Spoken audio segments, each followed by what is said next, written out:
Kalau ada orang yang berpotensi untuk membenci Pak Anies, Pak, maka boleh jadi Sherly adalah salah satunya. Karena Pak Anies ini pernah jadi rektor di Universitas Paramadina yang saat itu Sherly ingat sekali meminta rekomendasi Bapak untuk melanjutkan pendidikan. Bapak mengokekan, dan selang beberapa tahun, 1,5 tahun lebih sedikit, semua syarat sudah dikumpulkan dan Bapak sudah jadi menteri saat itu. Ketika semua syarat sudah cukup, saya minta ke Bapak dan Bapak menolak itu, Pak. Alasannya adalah khawatir itu akan jadi tindakan yang tidak integritas terhadap posisi Bapak. Awalnya saya sangat kecewa. Itu kan ucapan Pak Anies sendiri, Pak. Sampai akhirnya waktu berlalu, saya mendapat ini bukan hanya kekecewaan ini bukan hanya terjadi pada 1-2 orang, melainkan bahkan pada orang-orang terdekat Bapak. Karena Bapak sulit sekali diajak cawe-cawe, Bapak sulit sekali diajak bagi-bagi kekuasaan.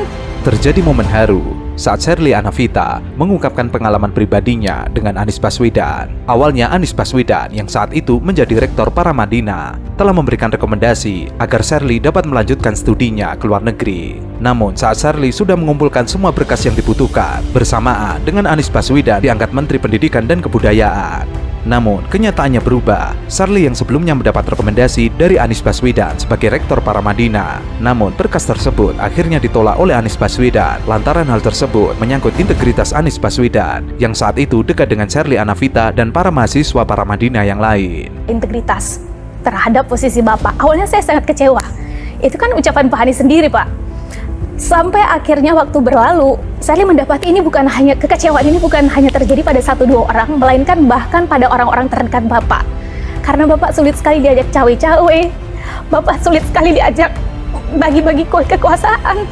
Sherly Anavita mengaku awalnya sangat kecewa dengan keputusan Anies Baswedan tersebut. Namun belakangan, Sherly Anavita sadar bahwa Anies adalah sosok yang berintegritas, tidak mau diajak cawe-cawe dan bagi-bagi kekuasaan.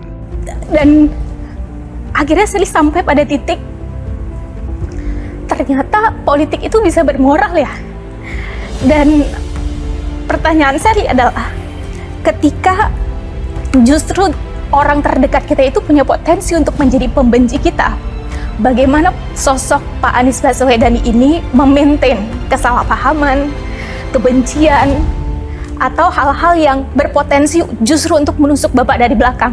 Karena boleh jadi ke depan setelah proses ini akan ada amanah baru, akan ada tanggung jawab baru, atau kegiatan-kegiatan sosial baru yang justru jauh lebih besar untuk Bapak. Bagaimana Bapak memaintain itu? Tepuk tangan dulu buat Sherly. Mendengar pertanyaan dari Sherly Anavita tersebut, Anies Baswedan menjawab bahwa rekomendasi yang awalnya diberikan kepada Sherly adalah Anies sebagai pribadi. Namun saat Anies diberikan jabatan sebagai Menteri Pendidikan dan Kebudayaan, maka yang menulis tersebut adalah jabatannya. Sehingga menurut Anies, kewenangan atau jabatan tidak bisa digunakan sesukanya atau bebas memberikan kemanfaatan bagi orang-orang terdekatnya. Tapi Anies ingin semua kemanfaatan tersebut dipakai untuk semua orang. Jadi ketika kita memegang kewenangan, maka kita harus memastikan bahwa kewenangan ini digunakan dengan benar. Ketika saya menuliskan sebuah statement rekomendasi, saya belum punya jabatan, itu adalah saya sebagai pribadi. Ketika saya memegang jabatan, maka yang menulis itu adalah jabatannya. Dan itulah yang kemudian saya jaga, supaya proses integritas itu muncul. Tapi memang ketika keputusan-keputusan itu dibuat, sering membuat orang merasa, lah buat apa punya kekuasaan kalau nggak dirasakan manfaat oleh lingkar-lingkar terdekat. Saya bilang kekuasaan, kewenangan itu harus dirasakan oleh semua dan harus ada usaha menjaganya. Memang itu kemudian sering menimbulkan perasaan tidak nyaman, sering menimbulkan perasaan karena kebiasaan kita kalau sudah dapat kewenangan, ya kewenangan itu dipakai dengan bukan sewenang-wenang, tapi ya dengan bebas gitu. Anies selalu menambahkan, mengelola permasalahan ini sangat tidak mudah. Meskipun harus dilakukan, ia meminta kepada Tuhan agar orang-orang tersebut diberikan hati yang longgar, sehingga dapat diberikan lebih banyak oleh Tuhannya. Di akhir statementnya, Anies Baswedan bangga melihat Sherly Anavita yang dulunya adalah peraih beasiswa. Kini ia bisa terbang sendiri tanpa bantuan dari Anies Baswedan. Nah, saya percaya Sherly, apabila ini dikerjakan dengan konsisten, maka mereka-mereka yang merasakan mungkin ketidakpuasan, mudah-mudahan Tuhan berikan hati yang lembut untuk bisa memahami. Karena bukan tidak mau secara pribadi, tapi ingin menjaga marwah institusi yang sedang dipegang. Saya ingin sampaikan terima kasih, apresiasi, karena seperti Sherly ini adalah seorang anak dari Aceh yang mendapatkan beasiswa di Paramadina untuk kuliah selama 4 tahun dengan full scholarship dan highly selected. Jadi sedikit sekali yang bisa dapat beasiswa ini sampai tuntas, dan selesai itu dia menjadi anak muda yang berpengaruh di generasinya. Saya termasuk yang sangat bangga, dan saya lebih bangga lagi. Kenapa?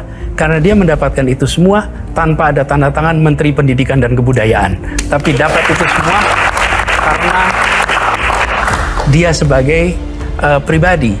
Saya mencintainya sebagai anak muda Indonesia, dan saya percaya bahwa dia akan bisa take off terbang walaupun tidak harus pakai sayap dari tangan Menteri Pendidikan. Mungkin saya salah satu yang kecewa ketika Bapak nggak ambil Jabar, karena menurut saya tuh orang kayak Pak Anies tuh harus ada posisi sehingga dengan dengan lebih mudah bisa membawakan gagasan-gagasan Bapak. Dan ketika saya tahu salah satu alasannya karena tidak mau berhadapan dengan Presiden PKS karena tidak mau memecah belah umat, saya tuh ngerasa ini nih mungkin keputusan yang salah secara politik tapi benar secara moral. Jadi kompas moral Bapak tuh kayak Bapak pegang terus gitu. Pertanyaannya adalah, karena banyak keputusan Bapak yang nggak umum ya sebagai politisi, guru politik Bapak tuh siapa sih Pak? Influencer Ciki Fauzi bertanya kepada Anies Baswedan soal keputusannya tidak maju dalam pilihan gubernur Jawa Barat. Menurutnya, langkah Anies untuk tidak maju dalam Pilgub Jawa Barat karena tidak mau bersaing dengan Presiden PKS Ahmad Syaihu adalah langkah yang salah secara politik, namun benar secara moral. Hal itulah yang membuat Ciki Fauzi kagum dengan cara-cara berpolitik Anies Baswedan yang mengedepankan moral ketimbang ambisi. Dengan survei di Jakarta. Faktor yang ketiga, saya menghormati juga di sana sudah teman seperjuangan kemarin, Pak Syaihu, beliau sudah menjadi calon gubernur di Jawa Barat dan sudah diajukan. Tidak tepat bila saya kemudian menyatakan diri sebagai calon gubernur berhadapan dengan teman seperjuangan yang kemarin berjuang bersama-sama. Adapun suara, sebenarnya basis suaranya sekitar 31-32% ketika Pilpres. Tapi lagi-lagi ini bukan soal elektoral saja. Ini bukan soal elektoral saja. Ini adalah soal bagaimana kita memilih untuk terlibat dalam proses politik karena ada dasar nilai, dasar ideologi yang tepat. Dan menurut saya ideologi yang berusaha itu adalah aspirasi. Oke. Anies Baswedan akhirnya buka-bukaan terkait dengan tawaran PDIP untuk mengusungnya di Pilgub Jawa Barat. Anies sebelumnya mengatakan tengah mempertimbangkan tawaran partai politik untuk maju di Pilgub Jawa Barat. Ia mengatakan ada permintaan secara khusus dari salah satu partai politik, namun ia mengatakan tawaran ini tengah dipertimbangkan secara serius oleh Anies Baswedan. Namun, akhirnya Anies Baswedan menjawab dengan tegas menolak tawaran tersebut lantaran ia mengaku tidak ingin menjadi paslon yang bersifat drop out, artinya tidak mendapat dukungan dari masyarakat bawah. Rabu, saya dihubungi apakah bersedia bila dicalonkan di Jawa Barat. Dan pada saat itu saya sampaikan rasanya tidak. Kenapa rasanya tidak? Ya, saya ini dicalonkan di Jakarta itu kan karena memang ada aspirasi dari warga Jakarta yang diungkapkan oleh 4 DPW partai. Jawa Barat kan tidak ada itu. Jadi saya jawab tidak. Nah, hari Kamis muncul percakapan lagi, Kamis siang, menanyakan ulang lah gimana situasinya, dan saya juga bertanya itu seperti apa. Nah, pada saat itulah kemudian rame di media. Nah, ada beberapa hal yang menurut saya gini, saya perlu pertimbangkan. Kenapa? Bagaimanapun juga ini adalah sebuah undangan yang disampaikan dengan serius. Jadi saya sampaikan saya akan konsultasi. Jadi saya konsultasi sana sini. Dan kemudian kesimpulannya adalah saya tetap tidak usaha, tidak terlibat di dalam pilkada Jawa Barat, tapi saya tetap dalam posisi yang sekarang. Sebelumnya, mantan gubernur Jakarta itu digadang-gadang bakal maju di 2 provinsi tersebut lewat tiket PDIP. Namun keduanya batal. Diduga kuat, Anies enggan menerima syarat yang diajukan partai pimpinan Megawati Soekarno Putri itu untuk menjadi kader alias petugas partai. Info yang beredar, Anies sebelumnya bakal diduetkan dengan Ketua PDIP Jabar, Ono Surono, untuk maju Pilgub menjadi breaking news di semua media. Bahkan sempat beredar tiket kereta Anies tengah bertolak ke Bandung untuk persiapan mendaftar Pilgub. Terkait kejadian demi kejadian itu, warganet ramai memasang tanda pagar Abah dalam media sosial X. Alhasil, tagar Abah menjadi trending topik di Indonesia. Banyak warganet yang salut dengan pendirian Anies yang menolak bujukan menjadi petugas partai. Namun ada beberapa yang nyinyir ke Anies karena batal nyagup. Faktor yang Anda pertimbangkan ketika kemudian memutuskan hal itu, Mas Anies? Satu, saya nggak mau jadi calon drop-dropan. Bukan aspirasi rakyat Jakarta, Jawa Barat.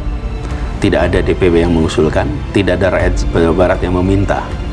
Kalau di Jakarta, rakyat Jakarta meminta. Di survei ada, angkanya lebih dari 40-an%. Kemudian di dalam DPD, DPW ada 4 partai yang mengusulkan. Ada memang aspirasi. Kenapa? Karena mereka melihat ketika sampaikan bahwa Pak Anies, ini adalah kesempatan untuk Anda tetap berdampak, untuk Anda tetap bisa memberikan manfaat pada orang banyak. Kami kemarin mencoba untuk di Jakarta, ternyata tidak, maka sekarang kita ingin mencoba Pak Anies, nih Jawa Barat. Sebuah kesempatan untuk Pak Anies bisa di sana memimpin, memberikan manfaat. Itu disampaikan dengan niat baik. Jadi tanpa kemudian memberikan penjelasan kenapa yang di Jakarta tidak jadi dan tiba-tiba sekarang menawarkan Jawa Barat. nggak perlu. Tidak perlu ada, kalau buat saya ya, ketika Ibu Mega memutuskan, itu 100% kewenangan ada pada beliau. Dijelaskan apapun ataupun tidak, itu hak beliau. Kita hormati. Sama kalau saya ambil keputusan, begitu saya ambil keputusan, saya tidak harus menjelaskan. Sebelumnya, usai ditinggal partai politik di Pilkada 2024, logisnya Anies mendirikan partai atau memimpin partai. Jika Anies memimpin partai yang sudah ada, baik yang masuk parlemen atau tidak masuk parlemen, telah terbaca kapasitas dari partai tersebut. Begitu pula dengan perilaku dan culture para elitenya. Namun, kalau Anies Baswedan mendirikan partai sendiri dan mendesain sesuai dengan apa yang Anies inginkan, hal itu tentunya berbeda. Tokoh perubahan butuh kendaraan perubahan yang pas dengan apa yang menjadi agenda perubahan. Saya melihat panggilan rakyat Jakarta itu adalah keinginan untuk mengembalikan kondisi yang sudah ada. Di Jawa Barat kan saya tidak merasakan itu. Hal lain adalah ini bukan sebuah kegiatan cari kerja. Kalau nggak dapat pekerjaan A, terus pindah pekerjaan B, yang kemudian diputuskan begitu saja, yang penting saya dapat pekerjaan. Bukan, saya tidak dalam posisi mencari pekerjaan, melamar pekerjaan. Jadi saya juga tidak ingin catatannya itu karena ada kesempatan maka ambil. Enggak, kita sedang berbicara tentang memberikan dampak, dan dalam proses politik ini ada nilai-nilai yang lebih tinggi daripada soal posisi. Hitung-hitungan elektoral juga menjadi pertimbangan, kemungkinan bahwa potensi kemenangan itu tidak terlalu besar di Jawa Barat dibandingkan misalnya dengan hasil hitung